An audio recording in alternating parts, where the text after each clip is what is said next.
میں تو حیران ہوتا ہوں اس پہ کہ یہ کزنیں شادی بیاہ کے موقع پہ لڑکیاں ڈانس کیسے کرتی ہیں مردوں کے سامنے. کتنا برا لگتا ہے بھائی. تو لڑکیاں جوان جوان لڑکیاں باپ بھائی موجود ہیں وہ ناچ رہی ہیں. یہ کوئی کلچر ہے؟ یہ کون سا کلچر ہے بھائی؟ یہ تو جانوروں والا کلچر ہے. مسلمانوں کا جو صحیح مذہب کو فالو کرتے ہیں ان کے ہاں کزن سے پردہ کرتی ہیں. بات آ رہی ہے سمجھ میں؟ میں نے جس گھرانے میں آنکھ کھولی الحمدللہ ہماری سب بہنیں کزنوں سے پردہ کرتی تھیں, بھابیاں دیوروں سے, ایک ہی گھر میں رہتے ہوئے بھی کوئی ایک دوسرے سے فری نہیں ہوتے.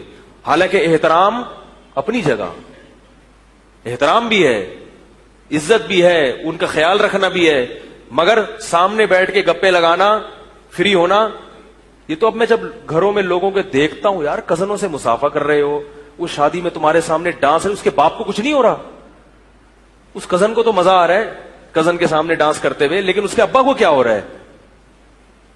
وہ یہی سوچ کے صبر کر رہا ہے کہ یار ہم بھی ناچے تھے تو اب صبر کرو بس.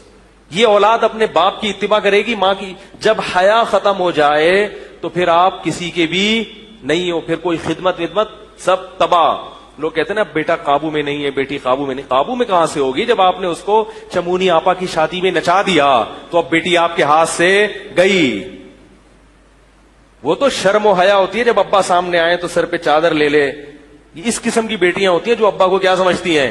ابا. جب آپ نے اس کو نچا دیا شادی میں تو اب آپ کہو کہ بیٹی میری بات سنتی کیوں نہیں ہے؟ نہیں سنے گی, کیونکہ اس میں جو ایک حیا تھی وہ اتنا کانفیڈینس آپ نے اس کے اندر پیدا کر دیا, بولڈ بنا دیا کہ اب وہ آپ کی آنکھوں میں آنکھیں ڈال کے بات کرے گی. جب تک آپ اسے روٹی کھلاؤ گے کھائے گی. جس دن آپ کی غربت کی وجہ سے روٹی کا ناغہ ہو گیا تو وہ آپ کی آنکھوں میں آنکھیں ڈال کے کہے گی کہ جب کھلا نہیں سکتے تھے تو پیدا کیوں کیا.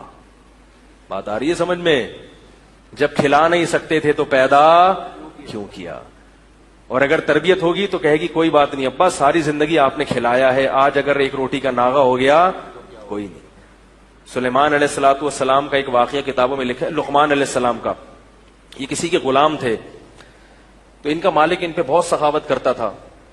تو ایک دن مالک نے ان کو ککڑیاں دی, جب انہوں نے کھائیں تو وہ کڑوی تھیں لیکن یہ کھا گئے. مالک نے ایک ککڑی چکھی, یہ کیا ہے یار یہاں مسلسل. مالک نے ایک ککڑی جب چکھی تو کڑوی تھی. تو اس نے کہا لقمان علیہ السلام سے کہ تم یہ کڑوی ککڑی کیسے کھا گئے؟ کہتا ہے ساری زندگی آپ نے میٹھی ککڑیاں کھلائی ہیں, آج جب منہ میں کڑوی گئی تو مجھے شرم آئی یہ کہتے ہوئے کہ یہ کیا ہے؟ کڑوی. میں نے کہا کھا لو بس. یہ شکر گزار لوگ ہوتے ہیں, شکر گزار اولادیں ہوتی ہیں.